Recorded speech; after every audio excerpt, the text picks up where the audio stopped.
Sleep Like Death by Kalynn Bayron. This is another Kalynn Bayron fairy tale retelling, except this one's better because it's actually a retelling and it's also just a much more entertaining story with more plot elements and that actually makes sense from a world building perspective mostly. So a couple of weeks ago, I read Cinderella is Dead by Kalynn Bayron, and that's not really a Cinderella retelling. It's just a story that takes place in the universe of Cinderella, and Cinderella is a character. This is an actual retelling of Snow White. So we have our main character, an overpowered 16/17-year-old girl in a fantasy novel. Um, she's a princess. There's actually two queens in this queendom. She has gay moms. That's the gay element of this. She has two moms, except one of them is a bird. So the bad guy in this story is a mystical man called the Knight, who is Rumpelstiltskin. I guess that's a spoiler. He's Rumpelstiltskin, but he grants wishes. But he always spins them. The wishes never turn out the way people want them to. There's always a high cost. Something goes terribly wrong. So her queen, the mother, wished for a beautiful singing voice and got turned into a bird, as one does. A lot of the negative reviews I saw for this book questioned why people kept falling for this guy's tricks, because they know their wish is not going to work out the way they want, but they keep doing it, and that's kind of a valid criticism, but I don't know. I wasn't that hung up on that aspect, because it wasn't like our main character was like trying to make a wish or anything like that. But we do get some wishes from the queens have made wishes. That causes problems, obviously. Basically, the plot is our main character, the princess, is going to track down the knight and kill him and put an end to his reign of terror. And then she has adventures along the way. She meets several people. The son of a man who made a wish, and his crops were very successful, but too successful, and they're overrunning the land. She meets the seven dwarves who are not, there's not seven of them, and they're not dwarfs. It's a man who had seven sons because he and his wife wished for as many children as possible, and then she literally died having as many children as possible. But some of them also died, so a man with four sons is the seven dwarfs here in this retelling.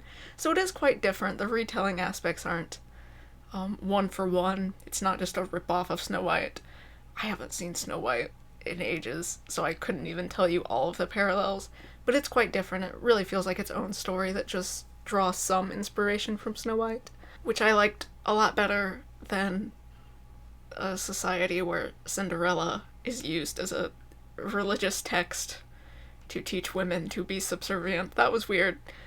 I didn't really like Cinderella is Dead that much. I thought there were some good themes, but it just was weird. This one's not as weird. It's also not like a great book, to be honest. It is very cliche YA fantasy with a teenage girl who has magical powers. Really, no one else has magical powers except for her, and she's very strong. Like like the neighboring armies like see her practicing. She does elemental magic, so she can like summon fire and literally everything. She makes like weapons out of lightning and stuff. Like she just is very powerful, and like the neighboring cities see her and are like, oh, we're not gonna invade them because that teenage girl's really popping off over there. Her whole country is like scared of her because she's like they call her like the Queen's Sword or something, the Queen's Fury, I think, because she really wants to protect her mom because her other mom has been turned into a bird. So she's been training her whole life basically to try to kill the knight and get revenge for her mom. So she's a very classic, powerful teenage girl, has to save the world. And everyone really respects her. I mean, I guess you would respect the person who can like summon fire, but she's not like mean to anyone in town. She's kind of cold and distant. She kind of does her own thing. She's not really interested in ruling.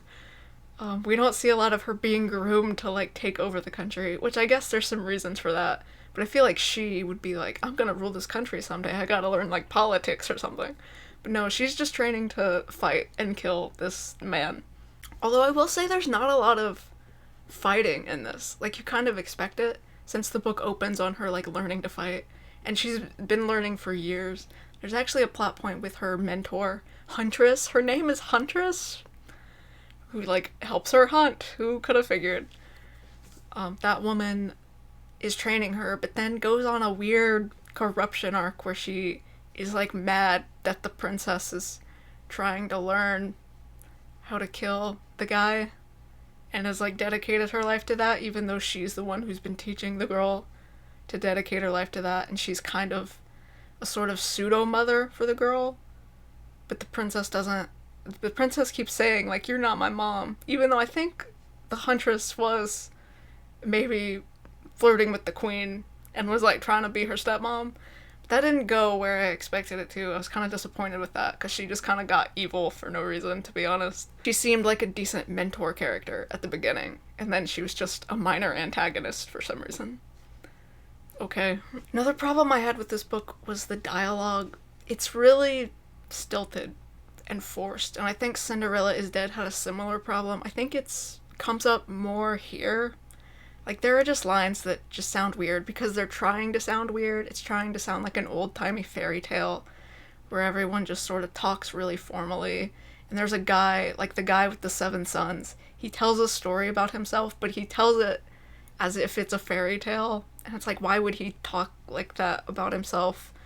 That was kind of an intentional choice. I mean, I guess all of the dialogue sounding old-timey is an intentional choice, but sometimes it just comes across way too stilted. I read this on audiobook, and you can even hear sometimes the narrator sort of stumbling over these lines because the dialogue doesn't sound that natural.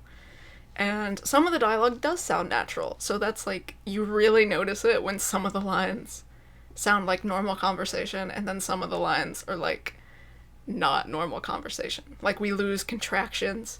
I do not do this, instead of like, I didn't do that, or, you know, like, it's formal instead of casual. And it just doesn't quite work. I understand what she's going for here, but I've read some of Kalynn Bayron's other books, and her contemporary books, just like set in now, have way better dialogue. Like, right now I'm reading this Poison Heart, and the dialogue is just infinitely better. It just sounds like normal dialogue, which is what you want. So I don't know. I just didn't think this was, like, fantastic dialogue in this book. But I mean, I guess it's fine overall, and I guess that's what you'd say about this book, is it's fine overall. It's not a good book. I think this is very middle of the road for YA fantasy. If you are a person who really likes YA fantasy about magical teenage girls, here you go. This is a very stock standard example of it.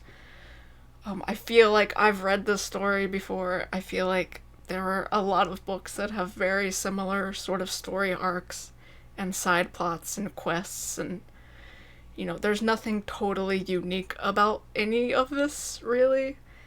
I mean, it has a black main character, and it's got 2 queens. That's cool. I'm pretty sure this would be in a school library, and I'm sure there's some, like, kid in a middle school library reading this going, whoa, she has lesbian moms. 2 lesbians, and they're queens, and they're powerful, and no one cares that they're gay. So that's, like, really positive representation for the younger audience who is reading this. I would recommend this for the teenage audience that it is clearly designed for. I didn't really enjoy reading this as an adult, especially since this is something very cliche. But it was fine, and again, the pacing was good. Something was always happening, and something new was going on. So it keeps you entertained, but none of it is unique. I also wasn't that into this because it wasn't that gay. I thought this would be like Cinderella is Dead, where the main character is a lesbian, but she's not. She's straight. She has a straight romance arc, which is a pretty cheesy, also fantasy romance arc trope, where she falls in love with the knight's son. So you have the queen's daughter and the bad guy's son, and they fall in love. And he's, you know, he's done some bad things, and he's kind of like his father, but also his father is a terrible person. So he doesn't actually like his father, and he wants to be different. And so, you know, they have their differences, but in the end, they get along and fall in love. So that's a pretty cliche romance arc. It's a pretty cliche story. It's not that gay. It's definitely for children. So I wasn't, like, enjoying this that much. I was entertained because of the pacing, but I didn't like love it. So I would only recommend this book if you're into YA, like for a younger reader. But I do see the mainstream marketability in this because it's very generic. I mean, I guess that has its place. I mean, this sells well because people like it, kids like it, I guess. This type of story is so popular because people enjoy it. So I guess it has that going for it. I want to see how popular this was. I don't think this one was as popular as Cinderella is Dead, but Cinderella is Dead came out before. This is the second one, and it just came out a year ago, June 2024, it looks like. So I guess it just hasn't had the time to pick up traction like Cinderella is Dead is. That kind of surprised me. I thought this would be more popular because I thought this was a better book. Like, it was more entertaining and, like, just had more going for it. I guess it's less unique than Cinderella is Dead, but Cinderella is Dead was unique in a bad way, so I don't know. But maybe this will get popular over time as it gets distributed more and more to libraries and such. Because I think kids will be reading this more so than adults. I don't really recommend this for adults. But it's not the worst book in the world. Not the best, but I mean, it's fine. It is what it is. I was gonna say it is what it wants to be. I guess it does probably want to be just a generic, marketable fantasy YA. So I guess it does succeed in that. It does feel a bit soulless. That's mean, and probably not the right word, and probably not even true. But it doesn't feel like, I don't know, it's just not the most unique story. It's not like there's tons of passion and, drive, and this is like the coolest thing, and the author loves it. You don't really feel that. It just feels like the author knows what fantasy tropes are popular in YA and wrote a book with all of those so that it would be successful.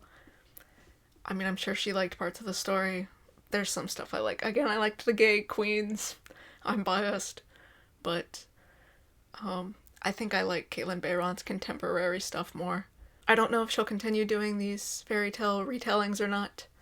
I guess I'll keep reading them if they're gay, or if there's gay side characters, which I didn't know there were only gay side characters in this. I thought this would be gay, but that's my fault because I don't read descriptions. So we'll see. I mean, I'll probably keep reading them, but I like her contemporary stuff more. Yeah, I'm reading this next, and it's good so far, so that's promising.